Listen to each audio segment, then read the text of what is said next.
Our lecture today is about voltage standing wave ratio. So before I start talking about that, let me give you a sort of the high level view of why we would have such a thing.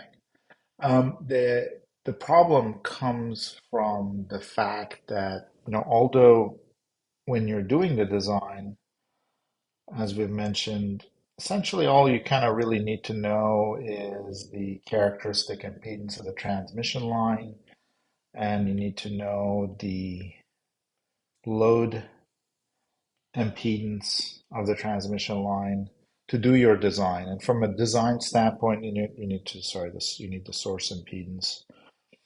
But this is the kind of stuff that you can go when you're doing the design, you set it in Spice or different RF design tools, or when you're drawing a printed circuit board or using a cable, they say this is the characteristic impedance, and you'll get some model for the load impedance, etc. But if you actually try to measure these things, these characteristic impedances in the lab, it's difficult. And that's because most of our direct impedance measurement tools, like we can think of a multimeter, for example, that you use to measure resistance, are fairly low frequency. They're essentially DC type of measurement tools.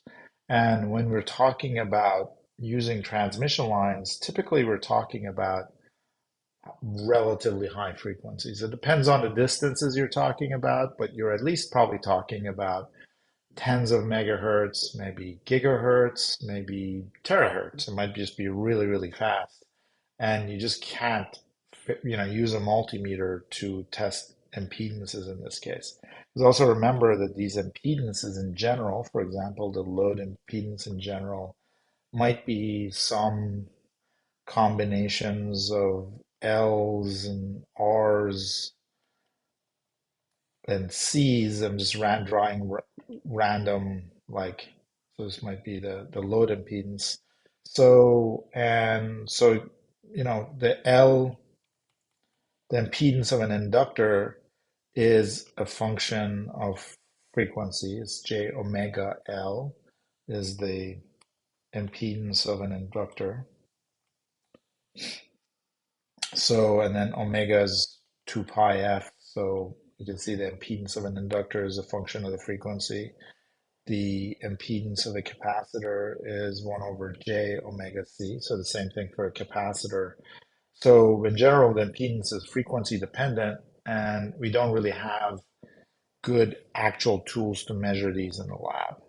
So it's very common to, instead of getting or getting a definition of impedance, etc., when you're actually looking at something that's built, you'll see something called a voltage standing wave ratio. For example, just showing you guys this spec for this amplifier that I've been looking at. It's just an RF amplifier.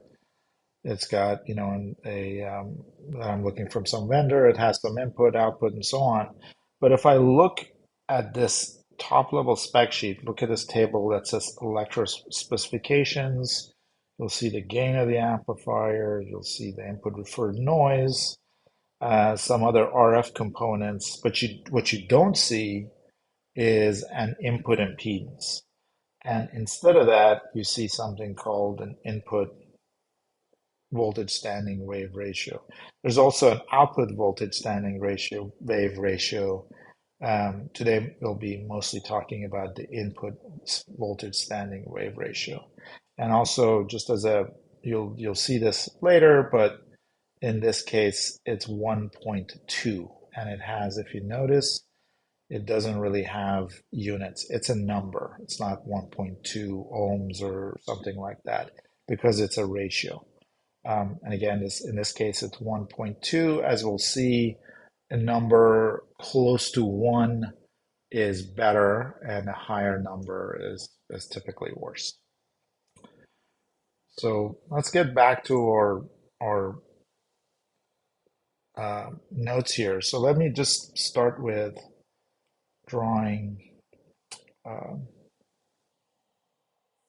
let me see. So this is our transmission line with a certain impedance, and then at the load, we'll have a termination with a termination or load impedance of Z sub L.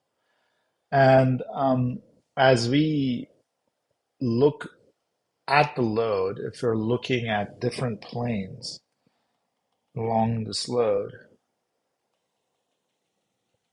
at various points, if if the load impedance is not this equal to the characteristic impedance, then what we'll have is we'll have standing waves along this transmission line.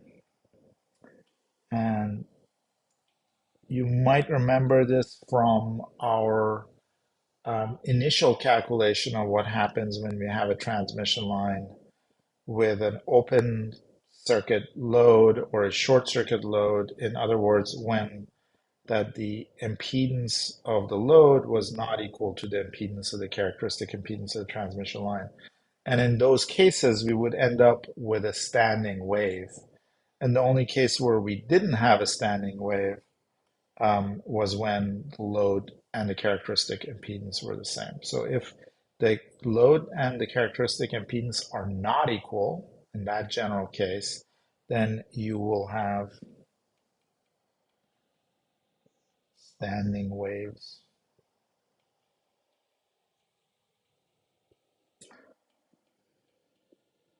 on the transmission line.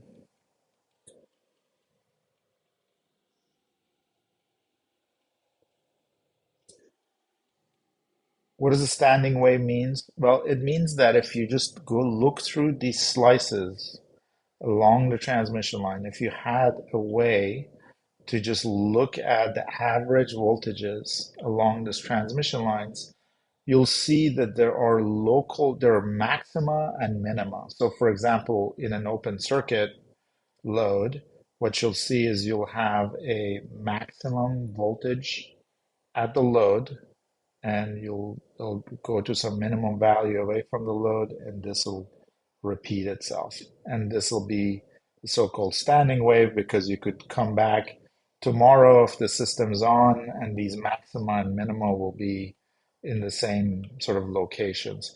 In the case of a short circuit load, you'll get the minima at the load, and then you'll get the maxima away from the load. And we had some equations and some numbers about where these maxima and minima would be. So you'd have a standing wave. And the idea behind this, as we'll see, the idea behind the standing wave ratio is if we just look at the magnitude, so not the phase, but the magnitude of the voltage, if you go through and measure the average magnitude of the voltage along this transmission line, it gives us a idea about the ratio between the load impedance and the characteristic impedance. And we can use that as a proxy for the, the impedances or how well these are matched. Okay, if we, so to help us derive that, first I'm going to rewrite looking at this same transmission line. I'm going to look at what the voltage phasor looks like in a general case. Again, we have the capital Z's are impedances. And I'm sorry about this notation mix-up, but this is what's always used in this industry. And the small z is the direction or distance in direction of transmission line. So this is the x, sorry, this is the z dimension along the transmission line, and this is z equal to 0. Oops, small z equal to zero. And this is, negative z over here. Okay, so if you just look at what the voltage, the phasor looks like in a general case along this transmission line, it'll have the positive component going from left to right. So it'll have the phase will look like minus j beta z, meaning that this implies that it's going from left to right. And then a V0 minus, this is V0 plus is going this way, and V0 minus is going back the other way.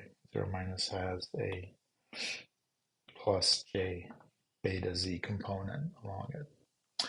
And then, so if we can write this in terms of the reflection coefficient. The reflection coefficient is something you guys should remember for the load. It's Z sub L is, commit this to memory, Z sub L minus Z sub 0 over Z sub L plus Z sub 0.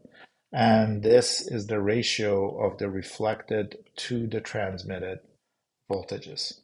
So if we can just replace V0 minus with, so I can replace V0 minus with gamma sub L V0 plus.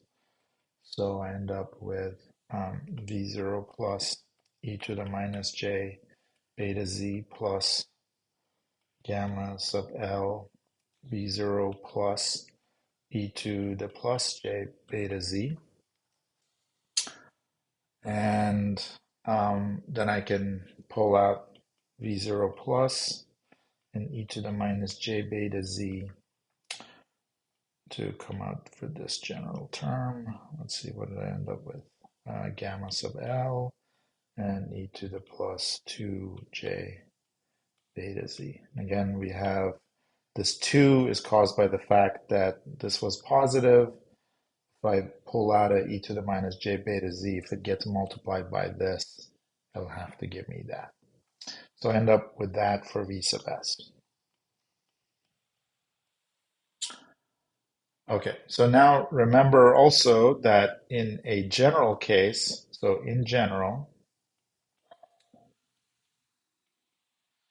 Z sub L, the load impedance, can be a complex number.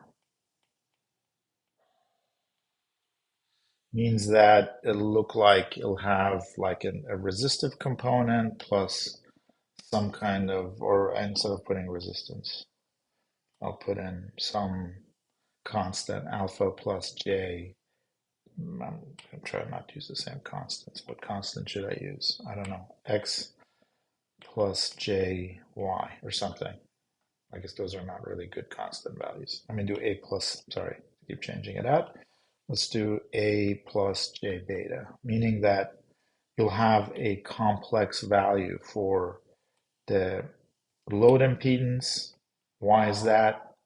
Again, it's because the load impedance might be made up by some mix of inductance, capacitance, resistance. Who knows? Okay. So in a general case, the load impedance is complex. In most of these cases, but for the time being, we're assuming Z sub 0 is lossless, meaning Z sub 0 is real, but Z sub L can be complex. If Z sub L is complex in the equation for the reflection coefficient, then in general, the reflection coefficient will also be complex. So this means that gamma sub L is complex in general. And if that's the case, gamma sub L is also going to equal to C something like this, meaning that you can also, so this is written in, if you look at the complex plane, if I look at if I look at this as being the sort of the real axis and the imaginary axis, I can either draw this as, so this, let's say this is, for the sake of discussion, let's say this is gamma L. It'll either have, I can draw it as a C and a D, or we can also represent the same gamma L vector as the real part of gamma L, which will be this length. So that length is the real part of gamma L. And this angle will be the phase of gamma L.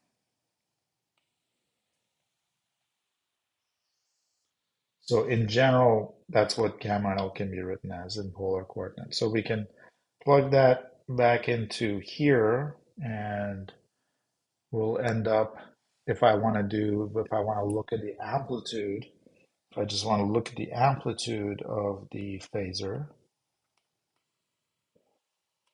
so I'm going to take this and just look at the amplitude of it, which is what we will be able to measure with, with some kind of an impedance or the voltage measurement tool, sorry, is you'll get the amplitude of V0 plus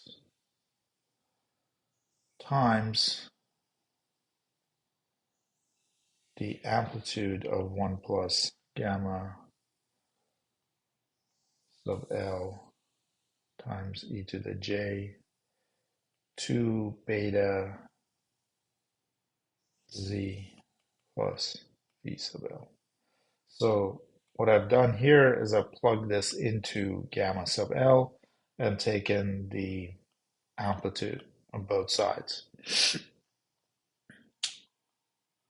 And let's see what I want to do here. I'm just gonna sort of write a few steps here, but then skip a few steps. Uh, let me actually just go through all the steps because this is a recorded lecture anyway, so I can just go through all the steps in case you're interested. So this is, sorry, it's how V sub Z, this should be V sub Z.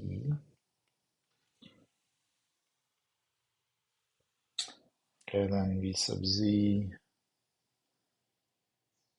is,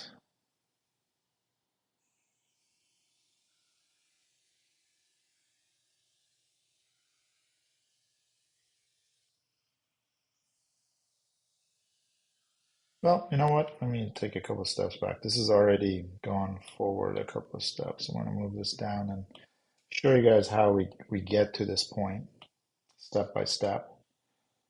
So if I have V sub Z, plug that guy in there, I end up with V hat of the phasor is equal to V0 plus e to the minus j beta Z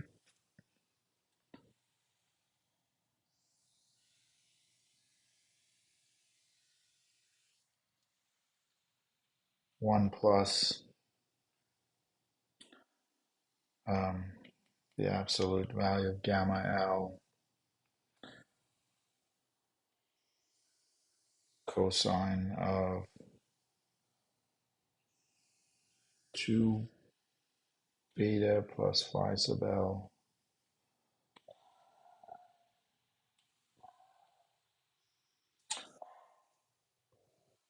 plus j sine of,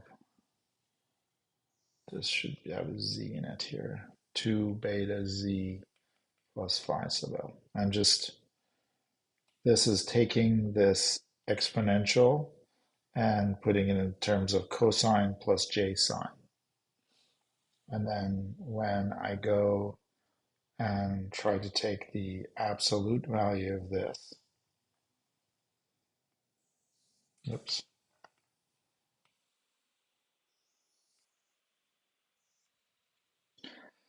end up with the square root of this whole thing squared.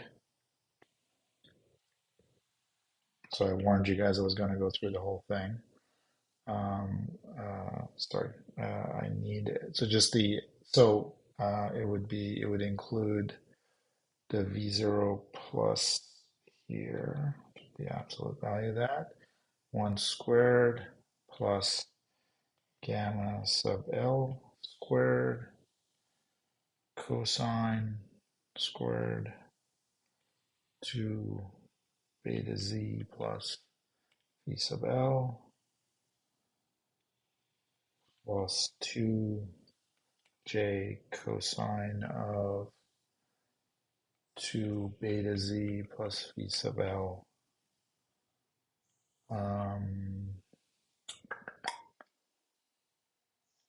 sine multiplied by sine of 2 beta z plus phi sub L plus, oh, sorry, minus sine squared of 2 beta z plus phi sub L. So this whole thing is under the square root. So let me actually just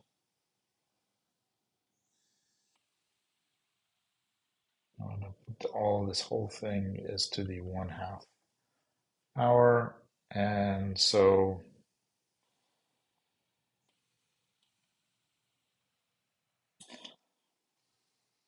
having said that, then v of z ends up being v0 plus 1 plus gamma sub L squared plus 2 gamma sub L cosine of 2 beta z plus phi sub L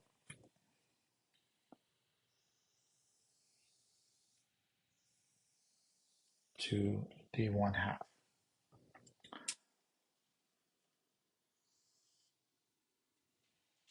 Okay. So that ends up being our equation for what that's the amplitude of the phasor. So not including the phase. So, I think the derivation gets complicated here. I don't know. I guess,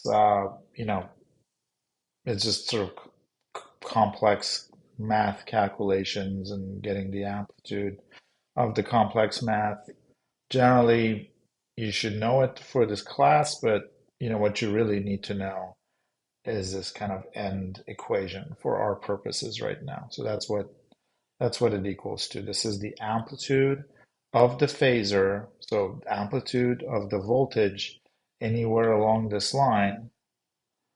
So it's the amplitude of the phasor. So this is the amplitude, this is the phasor. This means as a function of distance along the line is equal to what got launched, the forward going voltage, amplitude, plus this stuff, all square root of, which is a function of the reflection coefficient. Um, okay, so now let's look at what this means. So again, we made the load at z equal to 0. So just again, at z equal to 0 is where the load is at, is the end of our transmission line for this very purpose. So that now it'll make our math easy. So this means at the load, the amplitude of the voltage phasor is going to be V0 plus 1 plus gamma sub L squared plus 2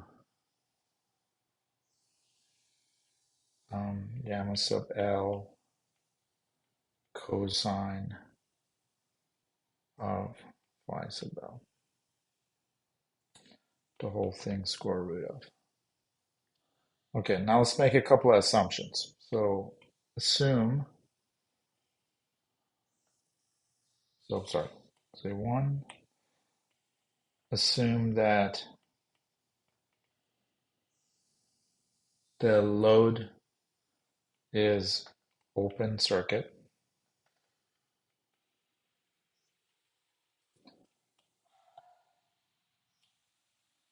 Load is open circuit. This means that Z sub L is infinity. It's basically just open. So in that case, gamma sub L is equal to plus 1, and the amplitude of gamma sub L is just 1. And the phase of L is going to be 0. So in that case, with these assumptions, then V sub 0 under this assumption is just equal to 2V0 plus.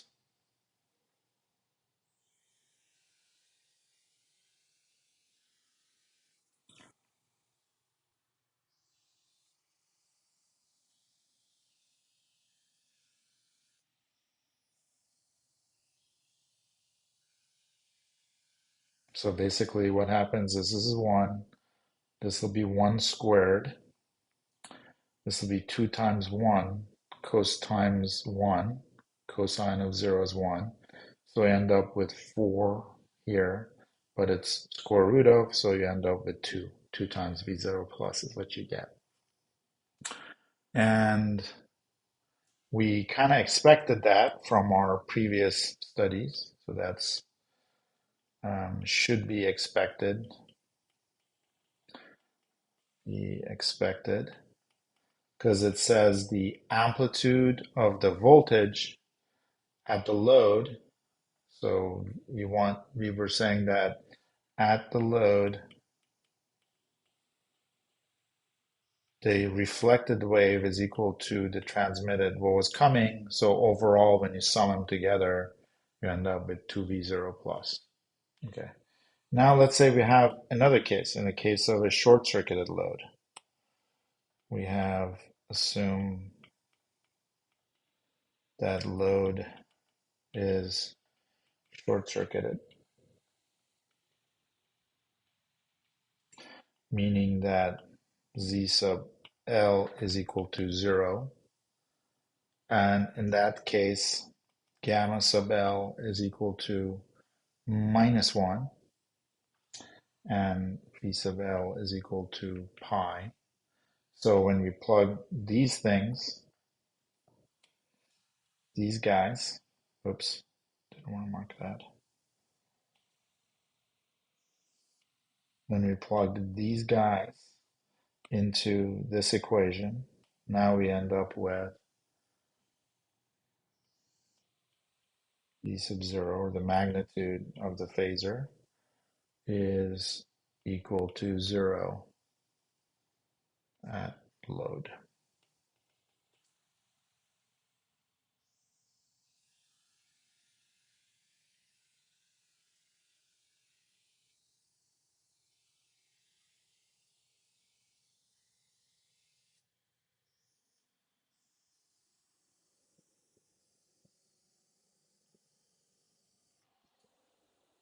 Okay, so in basically in these both of these cases, so that's what happens at the load, at the loads.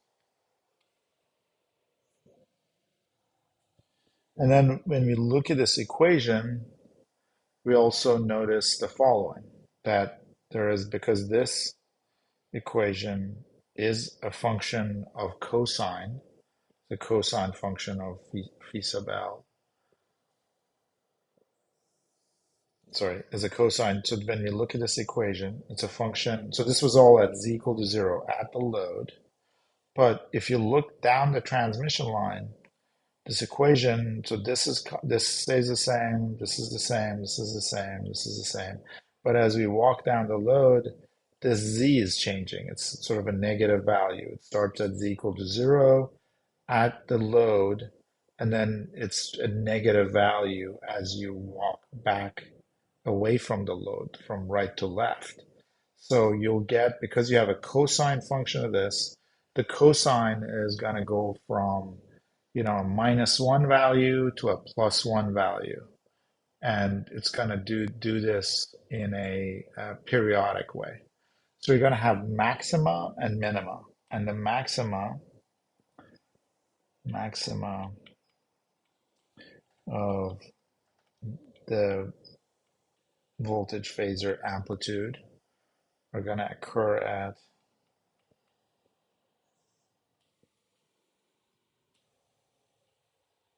I'll just say oops, at 2 beta z max plus phi sub L. It's going to be when that equation gets that combination. It's when this thing gets to um, 2n pi, you'll get the maximum value. So this is equal to 2n pi, the maximum value. So, and then the minima of v sub s, or v sub z, sorry, amplitude, happens at when 2 beta z min plus phi sub L is equal to 2n plus 1 pi. So again, we're just saying that when this part of this function gets to 1, it's this even function of pi, and when it's -1, it's an odd function of pi, which is a function of how the cosine functions. Okay, so and at the maxima, so this is, these are conclusions, I guess. Oops.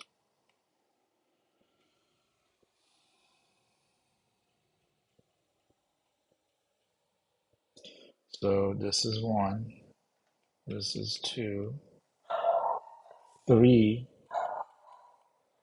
is that Vmax is V0 plus 1 plus absolute value of the reflection coefficient, and Vmin is V0 plus 1 minus absolute value of the reflection coefficient. Okay, so these are the what we can say from these functions. And now we're going to define the voltage standing wave ratio as the ratio between the max and the min voltages. And we can say that, so again, in a general thing, it's important to remember that generally, physically, Vmax and Vmin are at different locations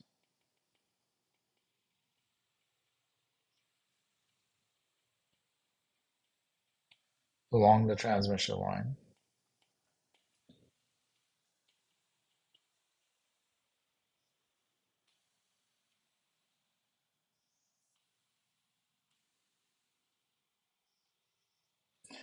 away from the load.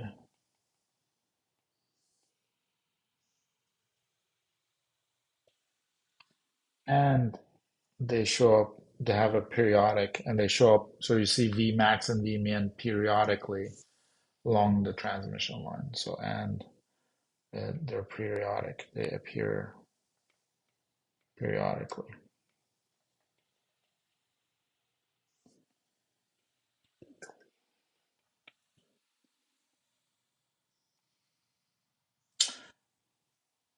And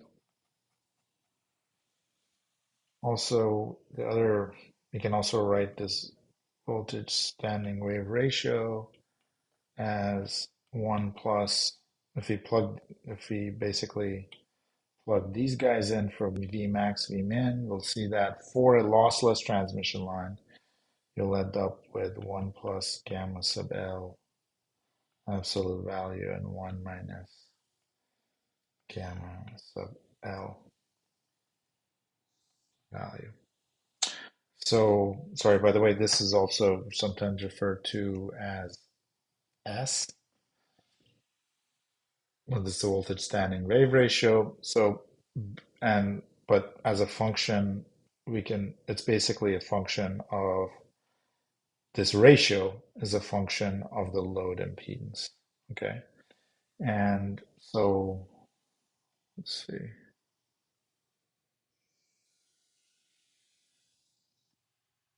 And the reflection coefficient, again, I'm just going to write it again, but just remember it, guys, is Z sub L minus Z sub 0 over Z sub L plus Z sub 0. And so this means that the absolute value of gamma sub L goes between 0 and 1. So the reflection coefficient is never bigger than 0. The absolute value is never bigger than 0. Sorry, the amplitude of the reflection coefficient, not including the phase, is never bigger than 1 or smaller than 0, the amplitude. So the actual reflection coefficient goes from -1 to 1, -1 being a short circuit load, +1 being an open circuit load, and everything else is between those two values. So having said that, this voltage standing wave ratio then goes between infinity and 1. Okay, so that's sort of the range of voltage standing wave ratios. All right, so that's the definition of voltage standing wave ratio. Now back to why we have the concept of a voltage standing ratio. So why VSWR? I think I talked about this at the beginning of this lecture, but it's because it's difficult to directly measure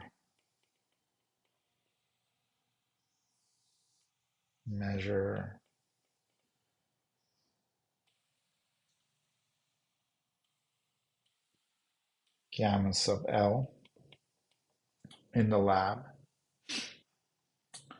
And it's easier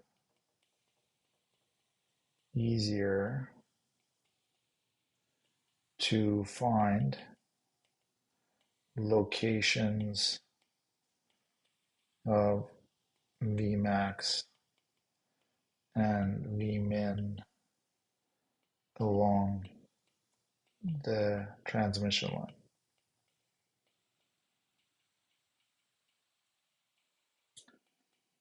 So it's not easy, but it's easier to do that. And what you do that is that, assume that you have a transmission line.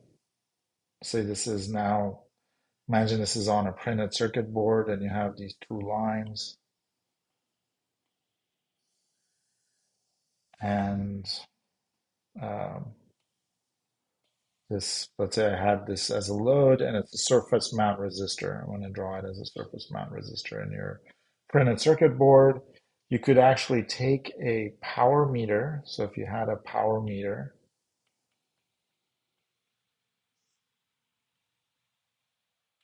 you could go along this line and measure the voltage along this line and figure out where the max value is and where the min value is.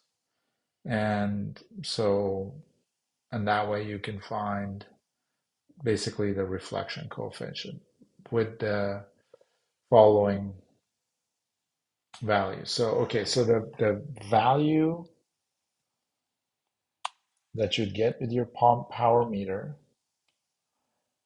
so the value, the actual value of Vmax over Vmin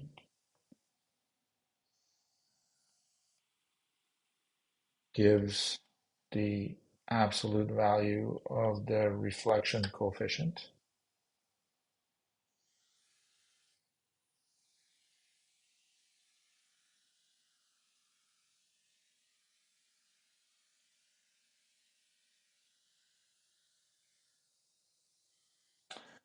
And the location of Vmax and Vmin along this transmission line, that location gives you the phase of the reflection coefficient. And as you as you saw in the case of that amplifier, this is a general case, so RF manufacturers manu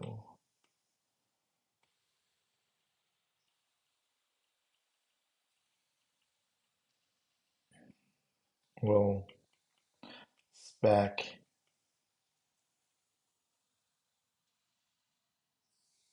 the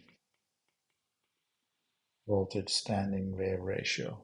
And typically they refer it to a 50 ohm transmission line. So that's assumption is the so spec for a they'll tell you that in the spec sheet, but it's typically 50 ohm Z sub 0 characteristic impedance of the transmission line. So a well um, terminated or well matched load, meaning Z sub L is close to pure 50 ohms, will give you a voltage standing wave ratio of approximately 1. If you remember that that spec that we saw in our example, so our example amplifier, well, let me just pull it up here actually. Where is it? So in the case of our example amplifier, you'll see that it's actually 1.2. So it's not quite 1. So this tells you like sort of how far you're off of being perfectly matched to a 50 ohm transmission line. And so I want to put our example as 1.2. And if you have typically, if you have a number greater than 1.3, then the component isn't very well matched.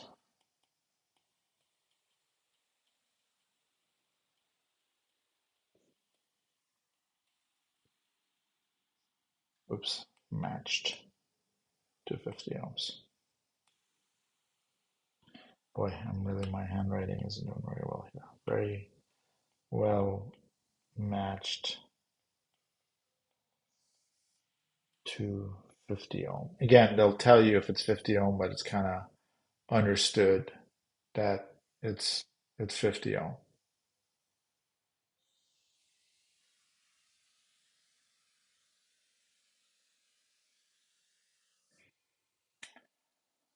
Okay, so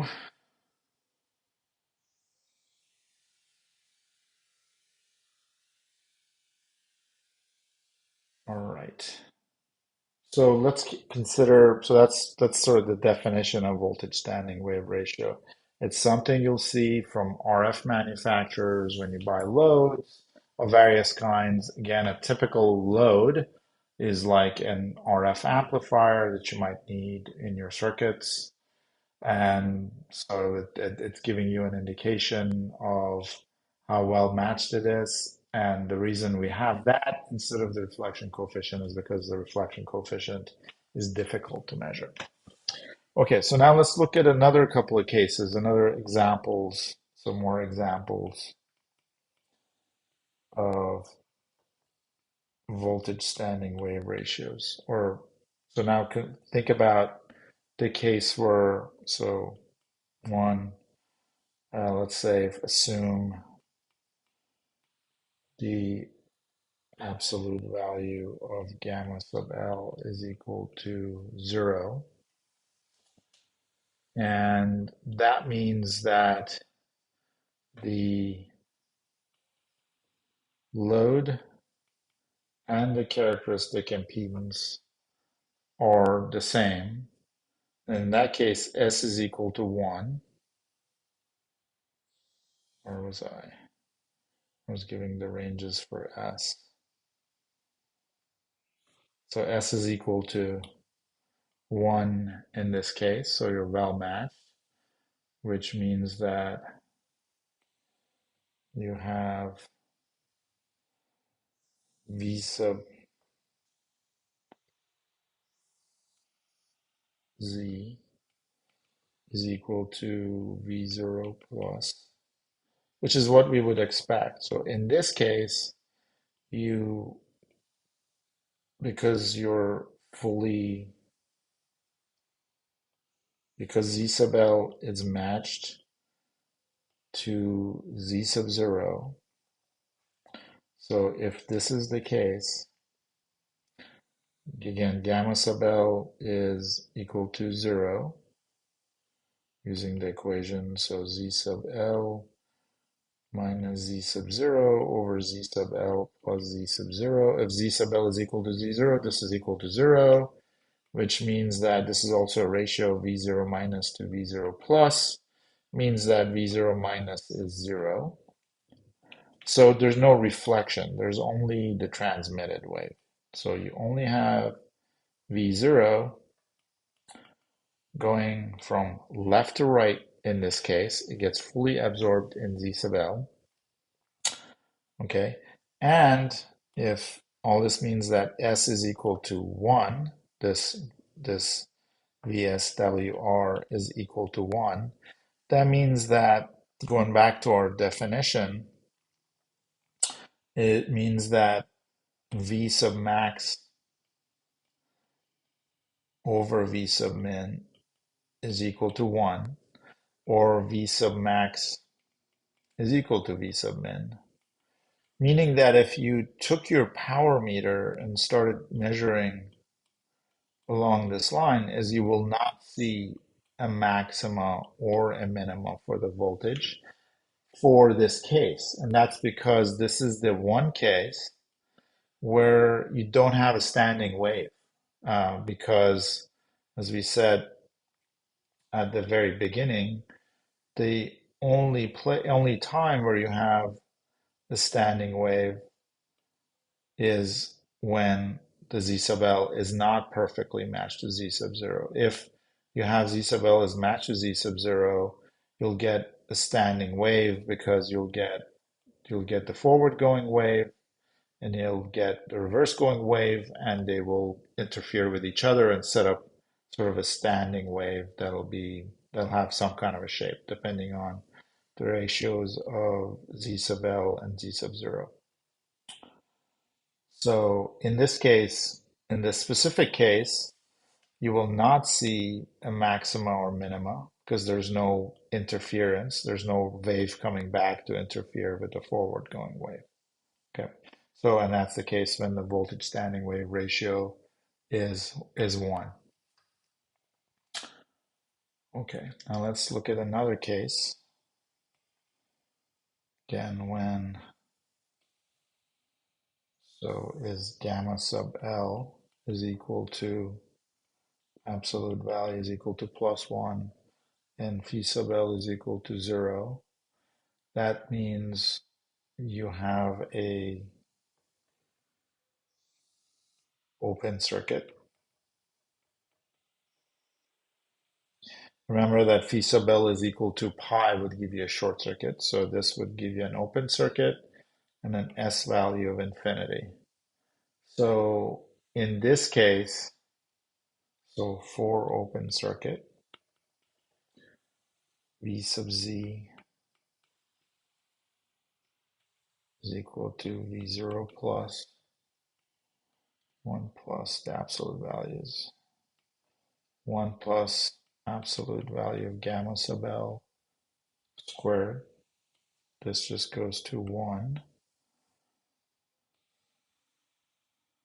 plus 2 times gamma sub L, which also goes to plus 1. These are plus 1s times cosine of 2 beta z plus v sub L, and then this whole thing is square root of, and that's equal to v0 plus 2 plus 2 cosine of 2 beta z square root of. So again, the maxima will be at 2 beta z for this function. The maxima will be at 2 beta z will be at even multiples of pi. And also remember that n is now going to be a negative number because we're going, this is z equal to 0 is at the load, and we're going in this direction back, and all these are minus z values. So at minus n will be, at minus 1 will be the first maxima. So 2 beta z is minus 2 pi. And so, and then beta is 2 pi over lambda. That's the definition of beta. And, excuse me. So you'll end up with z max at minus lambda over 2. So if you look at what the absolute value at the voltage is, the first maximum, so this is for open circuit, so the first maxima will happen just at the load, so at z equal to 0. That'll be the first maxima. And then the second maxima will happen at minus, or let's just say the distance is lambda over 2 away from the load. So this is the sort of second maximum. So this is sort of for the extreme case of an open circuit at the load. And for another example of V sub L is equal to pi, meaning short circuit.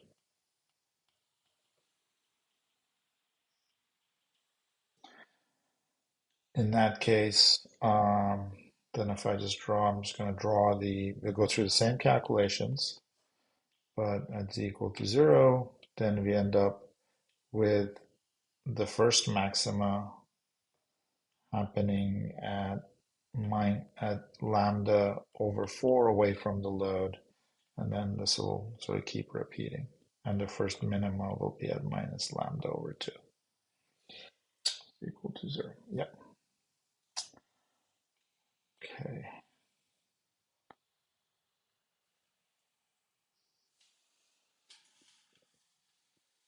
Okay. So now, so those are sort of the typical loads that were sort of the extreme of what we're saying is a matched load. There's no maxima or minima. The voltage standing wave ratio is 1. So basically, you won't see as a standing wave, you won't see a maxima or minima. For an open circuit, you'll see the maxima at intervals of lambda over 2, the wavelength of your microwave input at 2, or your sort of your signal. And for a short circuit, you'll see them at also multiples of lambda over 2, but starting at z equal to 0, so it'll be lambda over 4 maxima will be the first one. Then this will be minus 3 lambda over 4, and so on. So let's look at an interesting case. So those were the normal cases we looked at. So let's look at something we haven't looked at, but it's kind of interesting for just kind of a fun one for this voltage standing wave ratio. So the case of the load impedance being purely inductive. So let's say it's J times Z sub 0. So it's a purely inductive load. Purely inductive load. So in that case, gamma sub L is equal to 1. Standing wave ratio is infinite. And phi sub L is equal to pi over 2.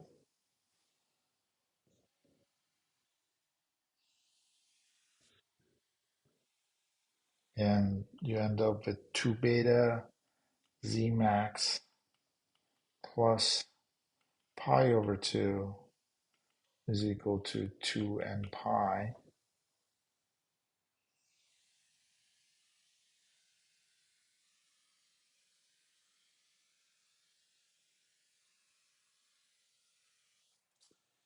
And that's equal to 2 times for this is of course for n is equal to not equal to 0. And then you end up with 2 times, I'm going to plug in 2 pi over lambda for this again. For beta, end up with 2 times 2 pi over lambda, lambda z max plus, I guess I'm going to move the pi over 2 to the other side and end up with minus pi over 2. So z max is equal to minus lambda over 8. And lambda is equal to phase velocity over frequency. So z sub max is equal to the phase velocity over 8f.